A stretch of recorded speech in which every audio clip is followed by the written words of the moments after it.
Tantangan pemuda dalam memperdalam atau mempelajari ilmu agama. Itu topik kita malam hari ini, Smart Listener di Smart Community bersama dengan komunitas Sobat Ngaji Makassar. Nah, tadi dari apa yang dijelaskan sama Ahi Norman gitu ya, bahwa ada 3 hal sebenarnya ya yang menjadi istilahnya distraction lah kalau kita lagi berusaha nih untuk memperdalam ilmu agama.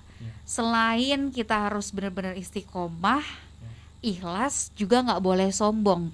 Nah, ini yang banyak nih didapati. Kadang-kadang kita nggak sadar, bahkan di lingkungan kita mendapati orang-orang yang baru sekali 2 kali ikut kajian, ketemu yang nggak sholat dijudge sedemikian rupa gitu ya, atau seolah-olah menceramahi dan seolah-olah yang paling benar gitu. Teman-teman sendiri pernah menghadapi yang seperti itu dan kalian menanggapinya seperti apa? Dari Ridwan dulu deh.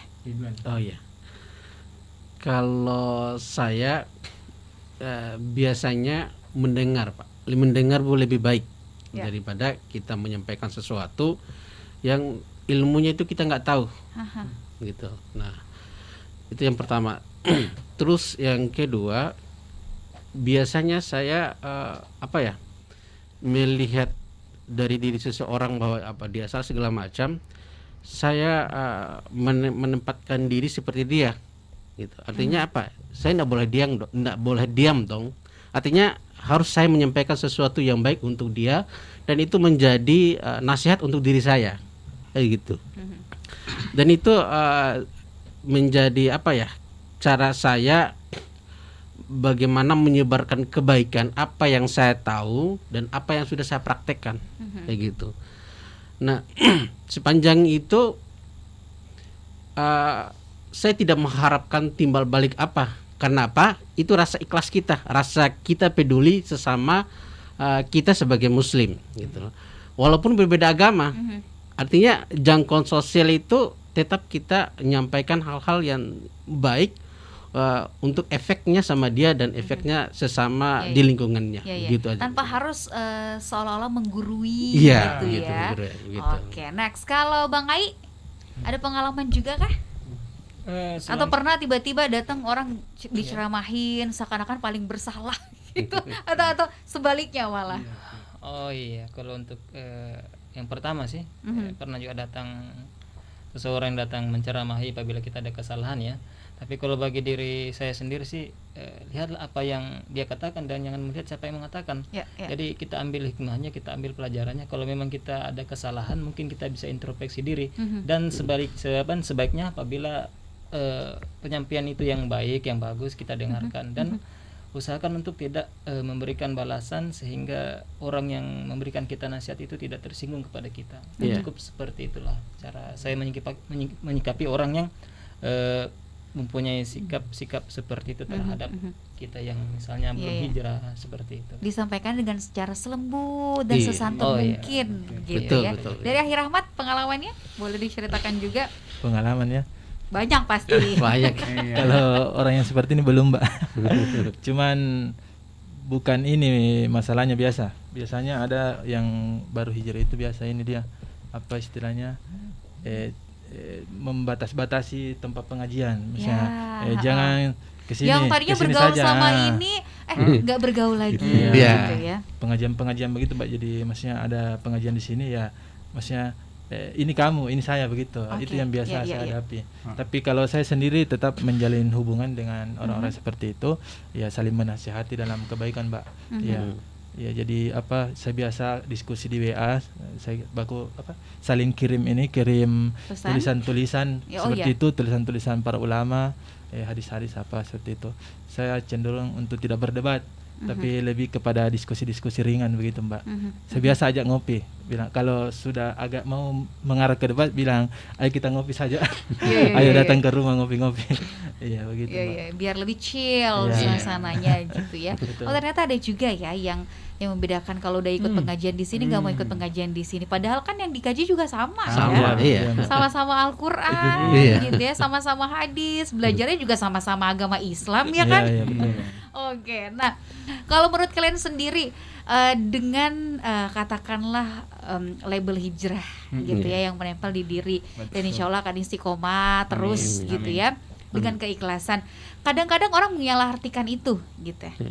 Kalau hijrah itu identik dengan yang dia pelajari misalnya erat dengan radikalisme dan lain sebagainya gitu. Nah, kalian pernah nggak sih mengalami pengalaman seperti itu gitu? Atau tiba-tiba ada orang yang datang menjudge kalian dengan berbagai macam label gitu? Ada nggak? Norman mungkin ada? Kalau itu bukan lagi ini ya. Awal-awal hijrah itu juga sempat sangka teroris lah, karena belajarnya kan malam, ba'da isya pulangnya jam 10 atau apa dan segala macam. Memang itulah tantangan level 1. Jangan sampai dicurigai bikin bom ini. Ya, itu juga pernah. Pernah? Itu juga pernah. Jadi memang tantangannya memang kompleks, tapi itu level 1 menurut saya. Kalau memang ketika baru hijrah itu tantangannya adalah apa yang persepsi negatif yang datang pada diri kita. Setelah kita naik ke level 2, kita sudah merasa, wah, saya ini ana khairu antum, saya lebih baik daripada kamu. Jadi kita sudah berani menjudge. Dulu kita dijudge. Nah, sekarang kita posisinya kalian suci, aku suci, kalian penuh dosa gitu. Gitu. Nah, itu tantangan di level 2. Di level 2 itu. Semakin tinggi levelnya semakin banyak juga ujiannya. Iya, semakin level uji. Jadi tantangan pertama ketika kita hijrah adalah persepsi negatif yang datang sama kita. Tantangan level 2 ketika kita punya ilmu, kita sudah bisa menyikapi yang level 1 ini, kita yang merasa paling benar. Itu yang kedua. Di level 3 ternyata kita sudah merasa bahwa wah, sebenarnya ini saya enggak ada apa-apanya dibanding para ulama yang dulu belajar agama sampai begadang apa dan segala macam. Disitulah level tawadunya ilmu gitu. Iya. Kalau saya itu, jadi di level 1 kita disalahkan oleh orang lain. Di level 2 kita menyalahkan orang lain. Tapi di level 3 kita merasa sudah merasa bahwa kita sebenarnya nggak ada apa-apanya dibanding mereka dan kita sudah bisa lebih bijak bahwa jangan pernah menghina orang yang belum berhijrah. Siapa tahu di tengah malam mereka bisa bangun tahajud 2 rakaat dan itu lebih mulia di sisi Allah. Ada amalan-amalan mereka yang tersembunyi gitu ya. Masya Allah, luar biasa. Nah, untuk bisa tetap istiqomah gitu ya, terus tetap belajar gitu ya. Keistiqomahan itu kan memang sangat dibutuhkan ya. Konsistensi. Ngapain kalau cuma sebulan, 2 bulan, setahun, 2 tahun gitu ya. Ada yang mengatakan seperti ini, lebih baik jadi mantan preman daripada jadi mantan ustadz. Iya kan? Nah, teman-teman sendiri untuk menjaga keistiqomahan itu seperti apa? Apalagi kan kita sekarang katakanlah di era yang teman-teman sudah tahu sendiri, kita juga sudah pahami bersama, ujiannya banyak, persaingan banyak gitu ya. Kadang-kadang mungkin juga dihadapkan oleh pilihan apakah saya harus meneruskan hidup mengejar dunia dan agamanya seperti apa kayak gitu ya. Ada kadang-kadang dipertaruhkan dan kita harus dihadapkan oleh 2 pilihan yang sulit gitu. Kalau bisa nggak milih, jangan milih. Seperti apa? Teman-teman seperti apa untuk menjaga keistiqomahan itu dari Akhir Rahmat dulu? Kalau untuk menjaga keistiqomahan, Mbak, ini berdasarkan pengalaman saja. Ya, intinya itu kalau saya sendiri rajin hadir kajian. Jadi kalau ada kajian kita hadiri. Kemudian itu yang pertama. Baik itu offline maupun online. Ya, itu untuk menjaga kita punya jiwa kan, kita punya hati. Yang kedua itu banyak bergaul dengan teman-teman juga yang sudah hijrah begitu.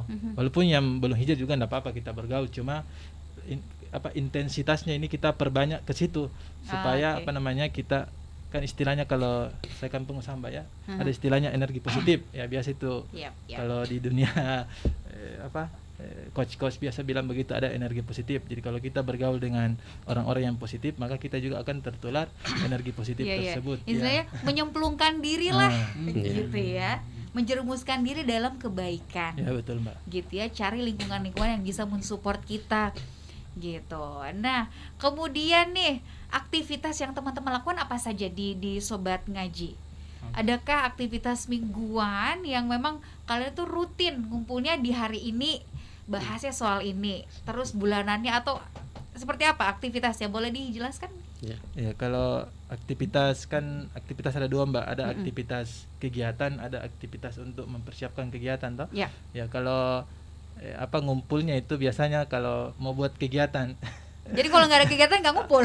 Iya, masing-masing ada kesibukan, tapi Oh, kami oke. upayakan biasa ngopi. Tapi kalau misalnya kajian-kajian itu ada waktu-waktu khusus nggak sih kalau misalnya kalian pengen buat Iya, kajian ada, rutin, misalnya tahsin mingguan atau bulanan gitu? Kalau tahsin mingguan sudah jalan terus, saya mengisi. Setiap Ini salah satu. Tiap ada 3 kelompok ini ya. Ya, ada yang itu setiap minggu berarti ya? Ya, ada Setiap Jumat pagi, Mhm. ada Senin pagi, ada malam Rabu. Oh, Ya, oke. malam Rabu. Yang malam Rabu itu dia online karena Online. banyak yang sibuk. Oh, oke. Ya. Kalau yang offline-nya di mana biasanya? Biasanya di masjid dekat rumah. Oh, Di oke. sini. Terus aktivitas yang lain selain itu? Aktivitas untuk kegiatan kami sendiri itu ada juga ini bulanan ya, kajian bareng. Iya, kajian Ini bareng. hostnya. Iya, itu Oke. namanya Ya, kabar. kajian bareng. Kabar. Ya, kajian Kabar, bareng Iya, baik. tiap bulan. Kajian bareng. Kebetulan kemarin itu buat agenda itu kami undang dari penulis ini bukunya Misi Rahasia Mus'ab bin Umair ya. Iya. Arifin Alpati. Itu kami buat kegiatan tersebut. Kemudian tadi apa? Ngaji sharing camp di. Iya, ngaji sharing camp ngaji itu. sharing camp. Iya. Bulanan itu. The Power of Hijrah. Iya. Yes, Iras. Nah, itu juga ada bulanan juga, Mbak. Aha. Daurah Islam Rahmatan lil Alamin itu tiap bulan di pekan pertama Mhm. hari Ahad pagi. Nah, Oke. itu. Kemudian ada itu tadi tahsin. Oh ya, ini tahsinnya bukan cuma ini, ada 2, Mbak. Kita belajar tahsin dulu sekitar 1 jam, kemudian selebihnya itu belajar ini juga, belajar tentang Islam, motivasi belajar agama begitu. Ya, ya. Iya. Oke. Masih ada lagi, Di? Masih ada Iya. lagi? Intinya ada 4 itu tadi. Ada lagi, Ya, oke. iya. Banyak ya ternyata Iya, banyak aktivitasnya ya. Dan saya penasaran, tapi sayangnya belum boleh buat akhwat ya, masih Iya. sebatas Iya, Ikhwan masih doang. baru Ikhwan dulu. Oke, Karena kan semoga ini- nanti ada member akhwat yang bisa memfasilitasi perempuan-perempuan mungkin yang ingin belajar juga ya. Iya, Yang iya, pasti betul. dibedakan tempatnya gitu, smart listener. Iya, iya. Oke, mereka nanti akan ada apa sih? Yang akan datang aktivitas yang seru mungkin kita akan gali di sesi selanjutnya, jangan kemana-mana.